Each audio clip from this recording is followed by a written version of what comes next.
ಅಂದ್ರೆ couple photo mirror ಅಲ್ಲಿ ಕಾಣ್ತಾ ಇರಬೇಕು. ಓಕೆ 48 ಅವರ್ಸ್ ಅಲ್ಲಿ ರಿಸಲ್ಟ್ ಮನಿ ಫ್ಲೋಯಿಂಗ್ ಜಾಸ್ತಿ ಆಗುತ್ತೆ. ನಮಸ್ಕಾರ ವಿಶಾಲಣ್ಣ. ನಮಸ್ಕಾರ ಮಂಜುನಾಥ್, ಹೇಳಿ. ನೆಮ್ಮದಿ ವಾಸ್ತುಗೆ ಸ್ವಾಗತ. Thank you. ಸೊ ನಿನ್ನೆ ಮಿರರ್ ರೆಮಿಡಿ ಹೇಳಿದ್ರಿ. ಹೌದು. ಅದೇ ರೀತಿ ಮನೆಗೆ ತುಂಬಾ ದುಡ್ಡು ಫ್ಲೋ ಆಗ್ಬೇಕು, ತುಂಬಾ ಚೆನ್ನಾಗಿರ್ಬೇಕು ಅಂದ್ರೆ ಯಾವ್ದೋ ಒಂದು ರೆಮಿಡಿ ಇದೆಯಾ? ನೋಡಿ, ಒಂದು ಈಸಿ ರೆಮಿಡಿ ಹೇಳ್ಕೊಡ್ತೀನಿ ನಿಮ್ಗೆ. ಹಾ. ನಾರ್ತ್ ನ ವಾಟರ್ ಎಲಿಮೆಂಟ್ ಅಂತ ಕರಿತೀವಿ. ಹೌದು. ಆದ್ರಿಂದ ಒಂದು ಗ್ರೀನ್ ಬೌಲ್ ಅಲ್ಲಿ ಹಾ. ನಾರ್ತ್ ಅಲ್ಲಿ ನೀರ್ ಹಾಕಿ ಇಡೋದ್ರಿಂದ ಹಾ. ನಿಮ್ಗೆ ಮನಿ ಫ್ಲೋಯಿಂಗ್ ಜಾಸ್ತಿ ಆಗುತ್ತೆ.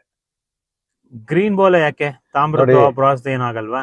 ನೋಡಿ, ನಾರ್ತ್ ಡೈರೆಕ್ಷನ್ ಬುಧನ ಡೈರೆಕ್ಷನ್. ಓಕೆ. ಬುಧ ಅಧಿಪತಿ ಆಗಿರೋದ್ರಿಂದ ಬುಧನ ಕಲರ್ ಬಂದು ಗ್ರೀನ್. ಹ್ಮ್. ಗ್ರೀನ್ ಬಾಲ್ ಅಲ್ಲಿ ಇಡೋದ್ರಿಂದ ಹ್ಮ್. ನಾರ್ತ್ ತಗದ ಬುಧನು ಆಕ್ಟಿವೇಟ್ ಆಗ್ತಾನೆ. ಹ್ಮ್. ಅದ್ರ ಜೊತೆಗೆ ಉತ್ತರದಲ್ಲಿರುವಂತ ಕುಬೇರನು ಆಕ್ಟಿವೇಟ್ ಆಗ್ತಾನೆ.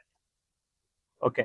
ಮತ್ತೆ ನಿನ್ನೆ ಮಿರರ್ ರೆಮಿಡಿ ಹೇಳಿದ್ರಲ್ಲ, ಹೌದು. ಅದ್ರಲ್ಲಿ ಏನಾದ್ರೂ ಒಂದು ಒಳ್ಳೆ ರೆಮಿಡಿ ಹೇಳ್ತೀರಾ ಬೇರೆ ಏನಾದ್ರು? ನೋಡಿ, ಯಾರಿಗೆ ಗಂಡ ಹೆಂಡತಿ ಮಗ್ಲೆ ತುಂಬಾ ಜಗಳ ಇದೆ, ಹ್ಮ್. ರಿಲೇಶನ್ಶಿಪ್ ಅಲ್ಲಿ ಸ್ವಲ್ಪ ತೊಂದರೆ ಇದೆ ಅನ್ನೋರು ಹ್ಮ್. ವೆಸ್ಟರ್ನ್ ವಾಲ್ಗೆ ಹ್ಮ್. ಕಪ್ಪಲ್ ಫೋಟೋ ಹಾಕ್ಬೇಕು. ಯಾರು ಜಗಳ ಆಡ್ತಾ ಇರ್ತಾರ ಅವ್ರದ್ದು. ಹ್ಮ್. ಅದ್ರ ಎದುರುಗಡೆ ಈಸ್ಟ್ ವಾಲ್ಗೆ ಹ್ಮ್. ಮಿರರ್ ಇಡಬೇಕು. ಅಂದ್ರೆ ಕಪ್ಪಲ್ ಫೋಟೋ ಮಿರರ್ ಅಲ್ಲಿ ಕಾಣ್ತಾ ಇರಬೇಕು. ಓಕೆ. 48 ಅವರ್ಸ್ ಅಲ್ಲಿ ರಿಸಲ್ಟ್ ಬರ್ತದೆ. ಓಕೆ ಅಣ್ಣ, ಥ್ಯಾಂಕ್ ಯು. ವೆಲ್ಕಮ್. ಜೈ ಶ್ರೀರಾಮ್. ಜೈ ಶ್ರೀರಾಮ್.